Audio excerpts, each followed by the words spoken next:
Hello everyone, I'm Rebecca Keppel and I'm super excited to be here on ThermOWeb's YouTube channel today for a fun swap between ThermOWeb and Inkon3.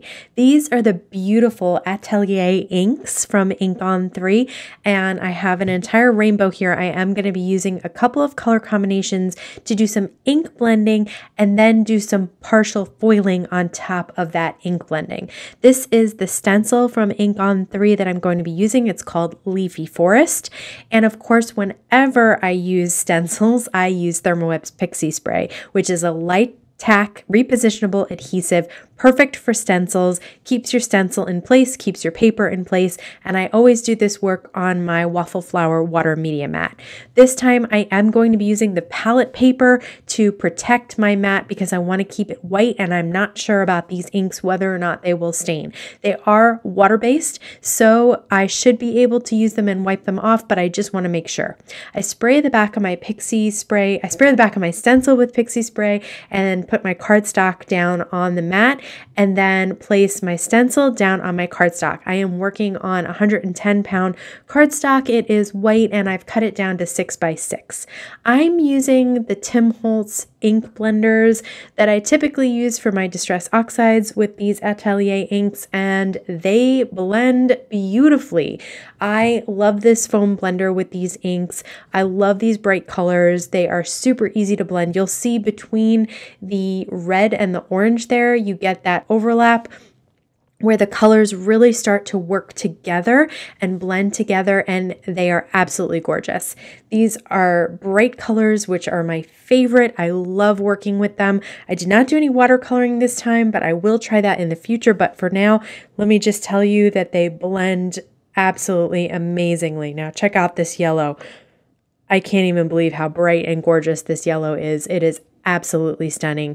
So again, I am just blending these three colors together over white cardstock, and then we're going to do our partial foiling on top of that.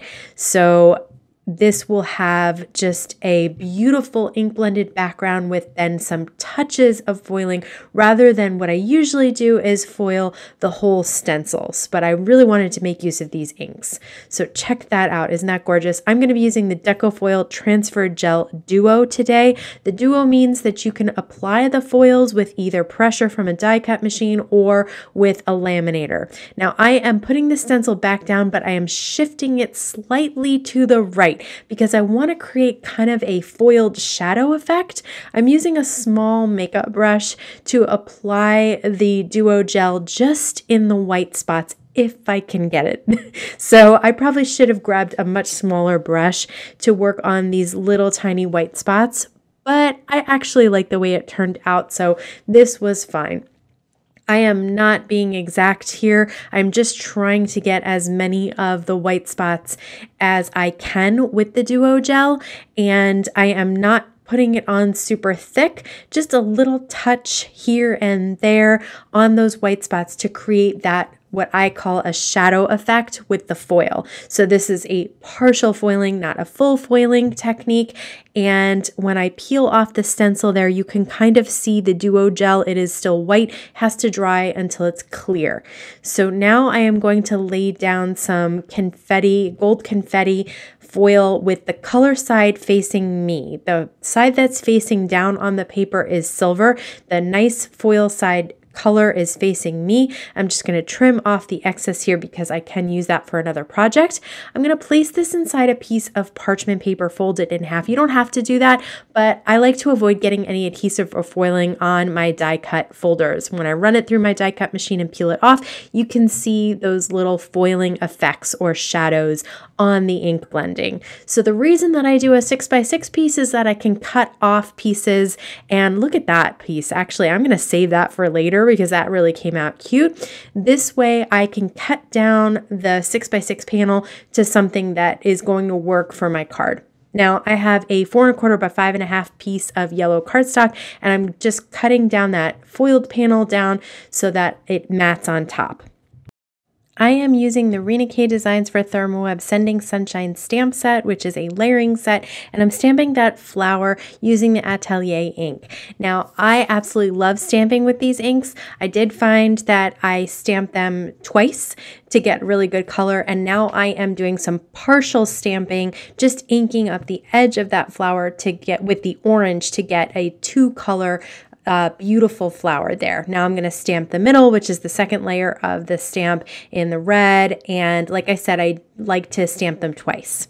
Okay, now I'm using the Inkon3 clear embossing and watermark ink pad, and I'm going to be inking on a vellum with the sentiment. So I am going to make sure that I use some anti-static powder tool because it does stick to the vellum. I am pouring on some gold embossing powder, and I love the way this is going to look. But first, I'm going to use a dry paintbrush just to get rid of some of those little scraps of embossing powder that got where I didn't want them. And then next, I'm just going to heat set that, and look at how beautiful that heat sets. I love that Hello Beautiful sentiment from the Sending Sunshine stamp set. I'm using some purple tape to temporarily adhere down a circle and die cutting the sentiment out. And now I'm using my Memory Runner XL to adhere down a strip of the same yellow cardstock that I used to mount the card panel on, just to help the sentiment stand out a little bit. And I'm going to put the Memory Runner XL right behind that sentiment as well. You won't see it behind the vellum. It actually looks really, really beautiful.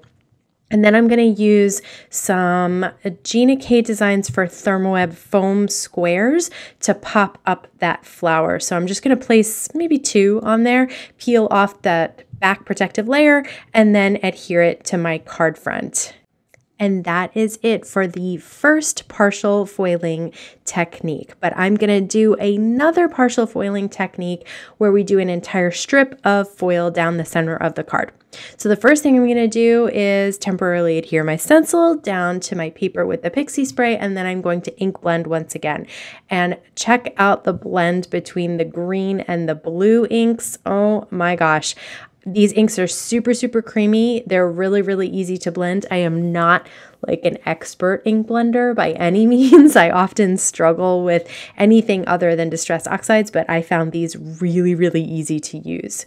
Now I am adhering down some wide purple tape. This is not the purple tape that is available anymore. I didn't have any of the new wide, but the new wide has the pretty flowers on it. So I'm just going to adhere down some purple tape on the edges of the stencil, and I'm basically just masking off some areas of the stencil because I only want to put the duo gel down in the center strip there.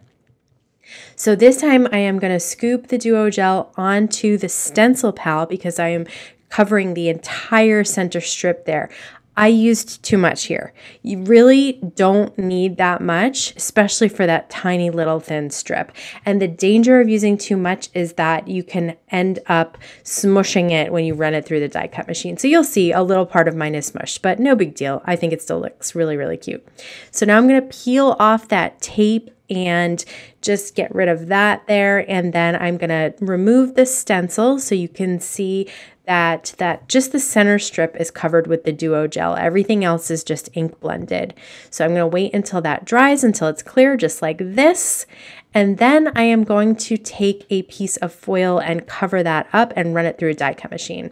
Now I am using rainbow shattered glass, but I'm just using the blue. So I'm going to cut the strip of just the blue foil down, and then I'm going to lay that right on top of the strip of duo gel that has dried. And I'm going to once again place this inside of a parchment paper sandwich just to protect my cutting plates from any adhesive or bits of foil getting on them. As you can see, my cutting plate is pretty dirty and I'm just trying to keep it as clean as possible. Okay, once I run it through the Gemini machine, I am going to peel it off. And like I said, there are some of them that just got a little smushed just because I used a little bit too much of the duo gel. So that is definitely a less is more product. Don't really slap it on like the way I did.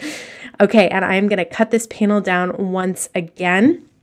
I'm going to cut it down to 4 by 5.5.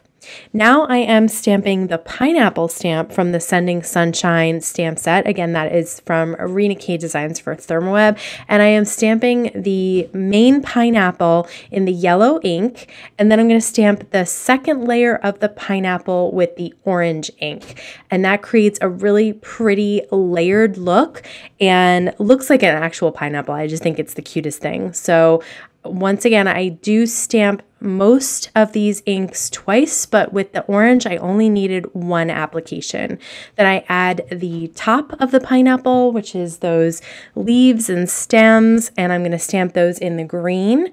And again, for this one, I decided that I did want two layers of the green ink just so that it really pops off the page. And I'm going to use the coordinating dies to cut this out. Now I am using the Inkon3 Blackout Detail ink, which is a great black ink, and I'm going to use it to stamp my sentiment on a piece of white cardstock. And this white cardstock is actually die cut into a circle already, but I ended up deciding that I wanted the circle to be smaller. So I'm using a smaller circle die and temporarily adhering it with purple tape to run through my die cut machine so that my sentiment circle can be smaller. So there's the die cut pineapple, and here's the die cut circle with the sentiment. I am going to ink the edges with the same Atelier ink, and it does beautifully for that kind of a technique as well. I have some foam squares on the back of the sentiment circle there. So I'm going to pop that up right in the center bottom of the card. And then I am going to lay that pineapple on top. So I am just going to use foam squares at the very top of the pineapple because it's going to layer over the circle, which is already popped up underneath. So that is my second partial foiling technique for on top of ink blended stencils. I'm going to take that card panel, and like I said, I had cut it down, so I am going to mat it on the same yellow cardstock that I used for the last card as well. And once that's done, I am ready to put both my cards down onto card bases. I like using the Memory Runner XL, which is a tape runner. So I have two 4 1/4 by 5.5 inch top folding note cards, and I'm just going to adhere both of these cards down to that with that tape runner, which is my favorite to use when adhering paper to paper and it's flat like that. So those are two partial foiling techniques using the fabulous Inkon3 Atelier inks as the ink blending base and their stencil, and then some gorgeous foiling on top with ThermOWeb products. I want to thank you so much for stopping by today. If you're interested in the products that I use, they'll all be linked down below. Have a wonderful day.